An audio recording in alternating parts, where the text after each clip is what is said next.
欣赏到的是咱们阿林村玩小的小朋友们带来的啦啦操，叫做哈哈颂。刚才在台下观看的时候呢，其实真的有一种朝气蓬勃、青春活力的一股清风袭面而来的感觉，非常清凉的感觉。就感觉自己要上来张牙舞爪的跟他们一起在跳哈，非常的好看的一个小朋友的节目。再次把掌声送给小朋友们。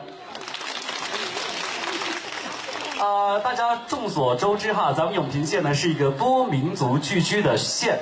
那咱们永平县呢，自古以来就有汉彝回白苗傈僳的22个世居民族。那同样水榭乡也是如此，少数民族众多。接下来有请到的就是水榭乡舞渡岷江业余文艺队带来傈僳族舞蹈《大山里的记忆》，有请。